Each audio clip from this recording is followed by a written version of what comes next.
I'm gonna be honest. I'm gonna put it out there.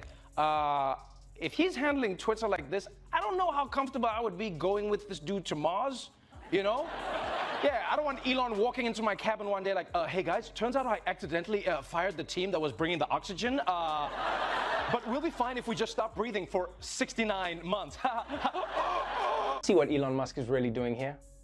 This guy's just trying to stir up civil unrest so that people end up buying one of his bulletproof trucks. We need to rise up to fight the government from inside our Cybertrucks, now available with full autopilot. Elon Musk just got absolutely obliterated on live TV, and honestly, it was a long time coming. The billionaire tech bro, Twitter menace, and self-declared genius finally met his match.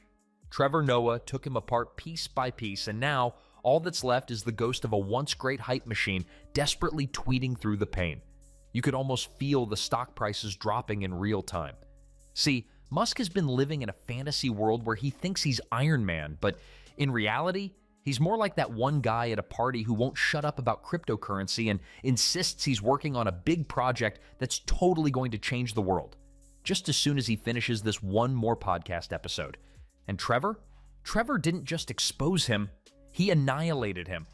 This wasn't just a roast, this was a full-scale demolition. And this is the thing you know that people never seem to understand, is everybody who is pro-free speech is not pro all speech. What they're pro is the speech that they wish to use that might hurt to offend other people. Because you're like, what's wrong, Elon? When people are just messing around with their handles, like, no, they're impersonating me, and it's like, well, why is that a bad thing? Because this could cause harm and panic. Oh, it could cause harm and panic. So you're saying somebody just saying something could cause harm? Well, not in the way you're saying it. It's like, yeah, man, everyone thinks jokes are funny until the joke is about them. Musk wants the world to believe he's a genius, like some kind of tech messiah sent down from Silicon Valley to save humanity. But here's the thing. Actual geniuses don't need to remind you that they're geniuses every 5 minutes. They let their work speak for itself. Musk, he lets Twitter speak for him. And folks, it's not saying great things. This is a man who paid $44 billion to buy Twitter, an app that was already free, just so he could argue with strangers online like an over-caffeinated Reddit moderator. And now, he's running it into the ground faster than a Tesla on autopilot, heading straight for a brick wall. Trevor pointed out the obvious. Musk wanted Twitter because he thought it would make him cool. He thought owning the playground would finally make people stop giving him wedgies. Instead, it just made it easier for everyone to dunk on him in real time. And the best part? He can't stand it. What's happening with Elon Musk is a wonderful microcosm to show you how quickly people will abandon what they say is a principle when things aren't going their way. You know? So one of the first things Elon said when he took over was like, comedy is now legal on Twitter. And he was like, it's time for free speech, time for comedy, time for people to actually have fun on Twitter again. And then what people started doing was they started changing their names to Elon Musk. Right? So people changed their Twitter handles to Elon Musk. And then they just started tweeting things as if they were Elon Musk. They were like, I'm such a terrible person, my wife left me. Just random shit, right? And then Twitter just banned all of their accounts. They're like, suspended. And then he was like, no parodying of people on the... He's like, unless you say it's a parody. It's like, what? So it's not funny now? The man who claims to love free speech throws tantrums anytime someone criticizes him. For a guy who wants to colonize Mars, he sure seems fragile for Earth's atmosphere. And let's talk about Tesla, because according to Musk, he basically invented the electric car.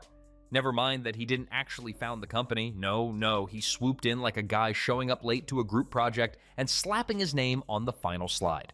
And now, Tesla is what happens when a billionaire gets too distracted arguing about pronouns on Twitter to actually run his own company. This is a damn shame. What happened to Elon Musk? He went from, I'm going to send humankind to Mars, to, I just want to help 16 people get to the airport. That's all I want to do. I feel like this is the opposite of invention. He took a car and stuck it to a train track. What's next? I've replaced the engine with a horse. Trevor laid it all out. Tesla's quality control is so bad that customers are out here playing Russian roulette every time they hit the brakes. Cars are spontaneously catching on fire, steering wheels are popping off like defective Happy Meal toys, and somehow Musk's big solution is to cut more staff? Oh yeah, buddy, that'll definitely fix the flaming death machine problem. And yet, Musk still insists he's a genius. Sure, a genius at getting people to hand over their money for a product that may or may not burst into flames on the freeway. If Tesla was any more of a scam, it'd be hosting a webinar about passive income right now. Just to be clear, no one is laughing at you, Elon. No one is laughing. We are not laughing at you. Yeah, no, because guys, I've seen movies. Every time the supervillain shows up to destroy the world, the first thing he says is, "They all laughed at me. Well, who's laughing now?" We are not laughing. So Elon Musk, please don't destroy the world. We would love to go to the airport underground. But let's not forget SpaceX, Musk's personal attempt to make sci-fi movies a reality. And by sci-fi, I mean specifically disaster movies. Because somehow his entire space program consists of repeatedly blowing up billion-dollar rockets like he's playing Kerbal Space Program on the hardest difficulty. And the best part? He wants to take us all to Mars. As if Earth isn't already struggling enough, this man is out here saying, you know what we need? A second unlivable planet. When Elon Musk was 8 years old, he was like, when I grow up, I want to send a giant triple penis into space. And not a normal giant triple penis either. This thing went into space with a sports car inside it. Like, the aliens are gonna see this and be like, really? A sports car inside a rocket? Someone's overcompensating. Elon, buddy, we can't even get people to stop fighting over who gets the window seat on a plane. You really think humanity is ready to share an entire planet? Trevor saw right through the act. Musk isn't trying to save civilization. He's just rich enough to be bored. The man wakes up every morning and goes, what if I put a flamethrower on a truck? What if I made a submarine that doesn't work? What if I charge people for verification on a website they don't even like? This isn't innovation. This is what happens when a billionaire has too much free time. At this point, Musk's entire brand is based on promising things that never actually happen. He swore we'd have robot butlers by now. He said we'd have self-driving cars that work. He promised a Hyperloop. Instead, we got a glorified underground tunnel that carries one car at a time. This man really took the concept of a subway and made it worse. But what's funny is Elon going like, no, I'm making this for the people. And so, if the people pay $8, you all get to be verified. And it's like, wait, so if people pay, they're verified? Yeah. And then someone was like, well, what if, then how will you know if this is now a government institution and how, because someone could just start an account of someone who doesn't even have an account, then they could verify it. Now, technically, there's no other account that they're parodying, so are they the account? And then when people go on, they're like, it is the account, it's verified. Do they act on that information? And then like the team at Twitter and Elon were like, no, under the verification will be some sort of verification to say that they are. And I'm like, oh, so now there's gonna be double verification. What happened to power to the people? Now you're gonna be like, I'm double verified versus your one verified. And it's like, oh, all right, $16? Oh. Every few years, Musk announces something new, people get excited, and then nothing. It's like watching a magician who keeps saying, for my next trick, I will pull a rabbit out of this hat. But instead of a rabbit, it's just another excuse. Trevor pointed out the obvious. Musk isn't changing the world. He's selling the idea that he's changing the world. And somehow, people keep buying it. This man's biggest skill isn't engineering, it's marketing. If Tesla's stock was based on actual results, it would have crashed harder than a Model X with a software update. And if you thought Musk was the only billionaire to get roasted, oh, you'd be mistaken. Because Trevor Noah also tore into the original Twitter tantrum king himself, Donald Trump. Oh, let me just say, welcome everybody to my press conference. We're doing it now. I hope you've got your questions. Press, any questions, ask them now. Yes, ma'am. How can the American people be confident that you don't have any conflicts of interest if you won't release your tax returns? Okay, first of all, what's your name? Julie. Stupid name. That is a stupid, corrupt, dishonest name, Julie. I got business. It's so easy to divest. If I could do it right now. I could do it now. Divest.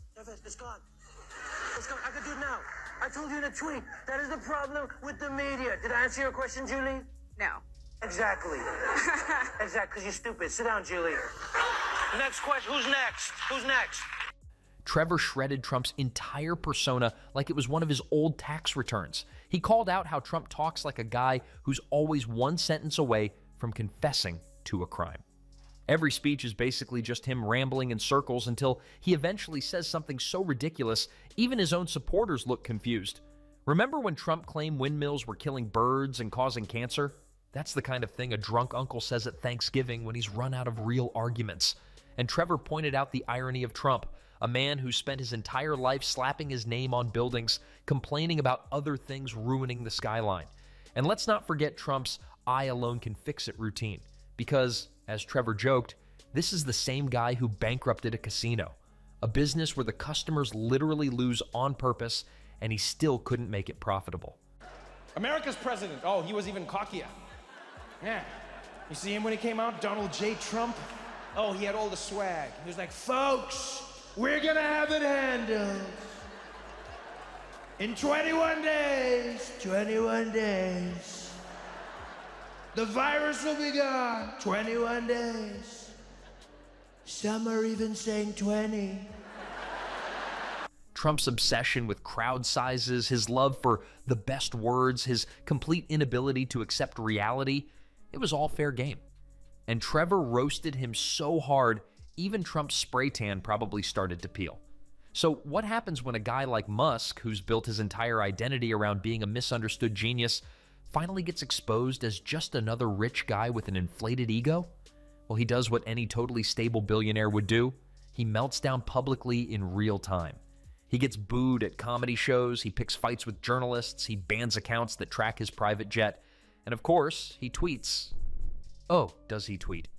If Twitter has done anything good for the world, it's finally proving, once and for all, that Musk is just another rich guy who got lucky. And with that, the mic has officially been dropped. If you enjoyed this absolute annihilation, be sure to like and subscribe, because as long as Elon and Trump keep talking, we'll have plenty more material. More videos on screen now.